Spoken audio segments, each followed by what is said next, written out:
catch up. I got some paint in the garage.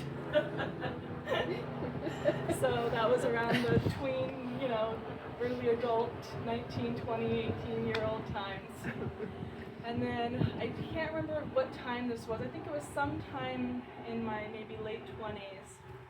I remember, I don't know if you told me or somebody told me, but somehow I heard he said to you, she turned out to be a really nice, fine young woman. And that was really great. And then his last birthday that we had last March, this March that just passed, we were all eating around in the home, and he just grabbed my hand and he just said, I'm so proud of you. I'm so proud of everything that you've done, and you're going to go on and do great things. So those are my kind of chronological memories of my grandfather. Okay, great.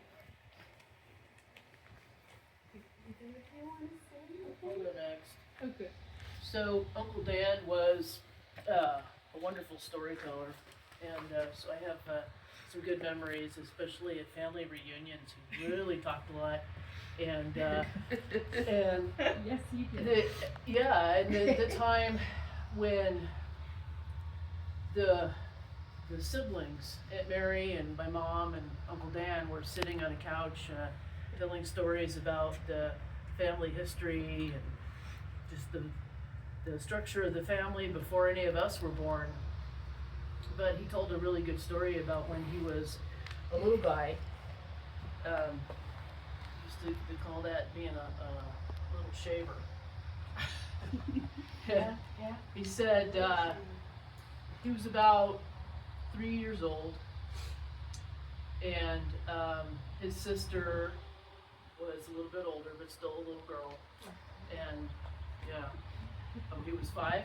Well, they're 5 years different. Okay, so between them, so she was 8 and he was 3, and she was having a tea party, and she insisted that he come to the tea party, and he did not want to come to the tea party. So, but she made him come to the tea party with her stuffed animals and her dolls, and she insisted that he wear a dress. So she got her one of her really good dresses and made him wear it. He did not want to wear the dress. He objected, but she made him do it, so he did.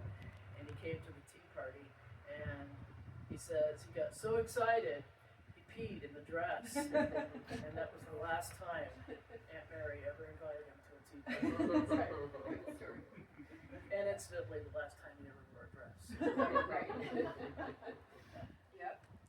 And he had some other pretty good stories too.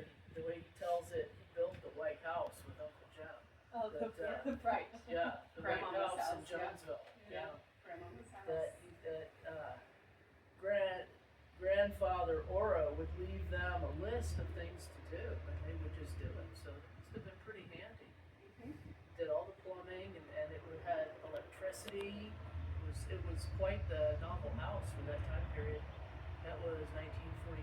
Yeah. They built that house, and there was still not a lot of electricity and plumbing in that area. So I guess it was novel, and a lot of the neighbors wanted to come over and use the toilet.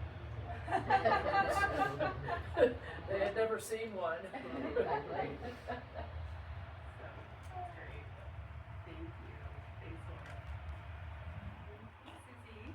Oh, Mel, go. I'm sorry.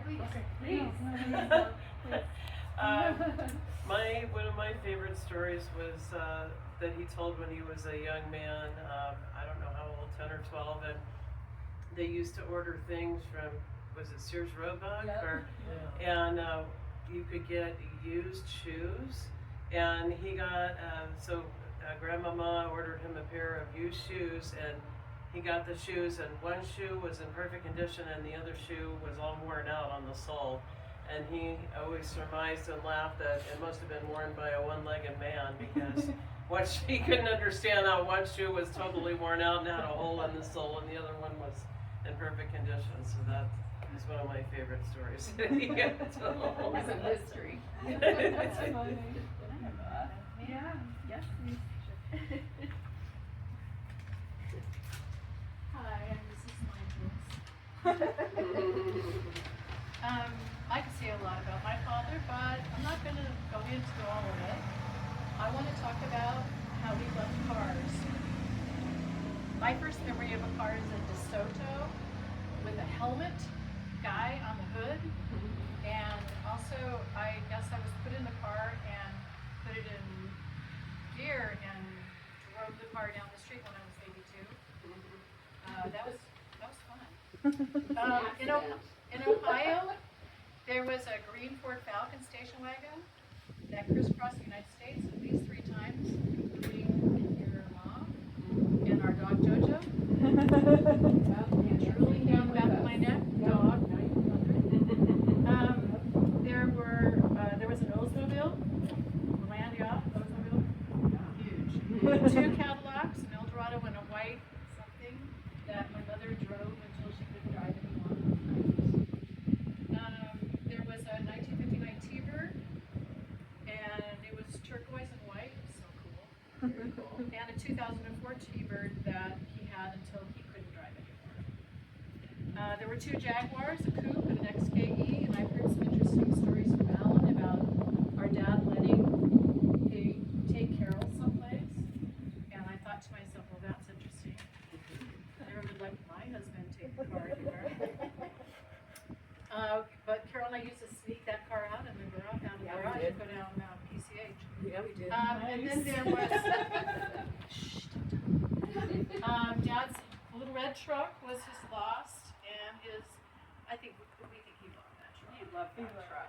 And he drove that until he couldn't drive it anymore. He loved cars.